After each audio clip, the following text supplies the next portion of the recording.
The nation is reeling following 2 more mass shootings this weekend, prompting politicians to speak out against the president. And after the suspect in the El Paso massacre posts a manifesto on the 8chan web forum, its creator says that the entire website should come down. Team Rising is here to discuss. Deshundra Jefferson is a Democratic strategist. She previously served as Southern Regional Communications Director for the DNC. And Kimberly Klacik is a conservative commentator. Welcome to you both. Thank you. So the President of the United States is expected to speak in any minute now. He tweeted earlier this morning, "We cannot let those who have been killed in El Paso, Texas, Dayton die in vain. Likewise for those so seriously wounded. Republican Democrats must come together, get strong background checks, perhaps marrying the legislation with desperately needed immigration reform. We must have something good." Deshundra, what do we need to hear from the president in a few minutes from now when he speaks? I'd like to hear him name what happened in El Paso. It's domestic terrorism. This was sparked by white nationalism. He's not afraid to talk about extreme vetting. He's not afraid to use the words extreme Islamic terrorism. But we have a problem going on in this country with people who are on 8chan, who are listening to the president's own words.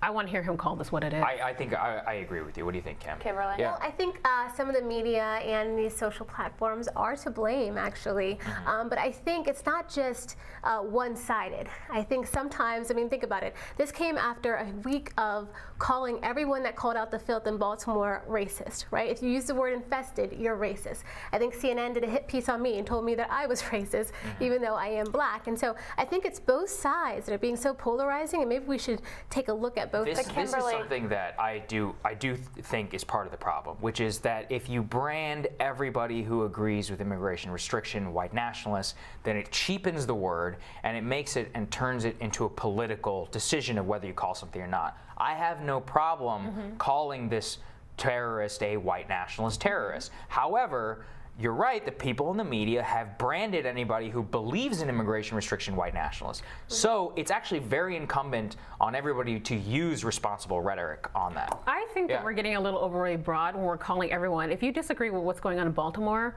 but when you're talking about infestation in terms of people, when you're dehumanizing people, when you are using you would talk about infestation when you're talking about roaches. Right. When you're talking about human language beings. that has been used throughout history. Look, Kim is the one who started this, so I'll let her explain. She's talked about rats, as far as I know. Exactly, and so the people that I interviewed, they called it rat infestation. So I was just repeating the words that they used, and they live there, and these are African Americans. And so, I just quoted them. And I think sometimes people are taking it so personally, and it's like these words are getting people fired up. Let's zoom out, though, for a second, because I want to be really clear about the reality of the threat in America. And this is not me, a liberal who doesn't like Trump, saying this. This is Trump's own director of the FBI saying that the greatest domestic terror threat in this country is white nationalism. Not only has this president, with his language, encouraged and failed to denounce what happened in Charlottesville, defending them as good people on both sides, after Christchurch saying he doesn't see the threat of white nationalism nationally, and stripping funding from the very programs that would de-radicalize and target these individuals. So what is the responsibility of the President of the United States to deal with this grave threat to its citizens? Well, I do agree with you. I think there are threats in that manner, but also you have to understand this isn't just popped up when President Trump got in office. I think the Dylan Roof case happened when President Obama was there. So obviously, this is a conversation that needs to be had, but I still believe it's on both sides. I really do. I think instead of the blame, it should just be, look, massive targeting by the Department of Justice against white nationalist terrorism. That's it. That's one of those things that we should spend so much time like who's to blame, all this. The genesis of this goes back decades. It lies in demographic change, globalization, all that. And that's no excuse for any of this. But these people need to be destroyed. We have a president who has been speaking their language and who has been talking about code and talking to them in code. I have to be honest with you. I know you're going to disagree with me on this, and I still love you. But this is a man who you look at his career, and he's made a career off of race baiting. From the time when he had, first got into housing, he was sued by the federal government for discriminating against people who look like me, the Central Park Five. When he kicked off his campaign, he was denigrating an entire group of people, calling Mexicans rapists, terrorists, drug dealers, murderers. Look at how he's taken his policy. He's taken his rhetoric and instituted policies that match that with the Muslim ban. He's calling certain countries S-hole countries. This is a man who has been using heightened rhetoric and who has been playing the quote-unquote race card to enhance his candidacy. Kim? I think when I think of someone that's made their career out of race baiting, I think of Al Sharpton. I don't think he's not president of the United States. No, he's not the president, but he was also just in Baltimore last week saying how everything was so racist. So he's there in the game on TV. Okay, but Kimberly, deal with what is at hand. Okay, when the hold on a second. When the president has a rally in a city, that city sees a 262% spike in reported hate crimes. Okay, so we can actually go back on that. I think hate crimes originally, for a while there, weren't reported at all as hate crimes. They then had to go back and redefine that. So that's happened recently.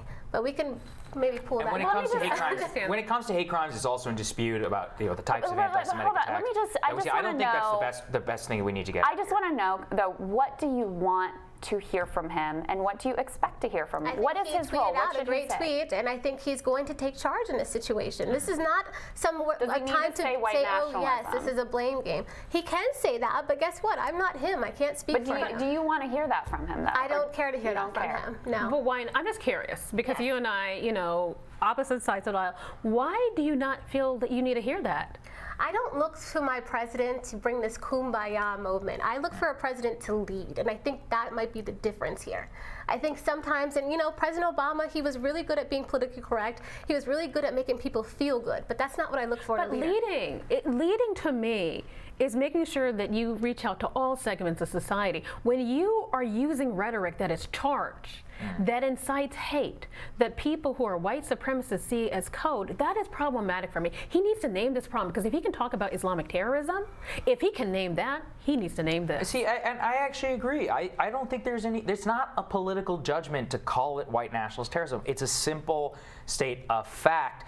I actually, if I have any problem here, it's with people who brand anybody who voted for Trump a white nationalist. That's irresponsible, and it's what we have been saying for so long, which is if you call people fascists and you call people white nationalists, then those are actually the people who are going to step up. We're communists, we're socialists, I get it. we're all of that. You're not going to hear that from me.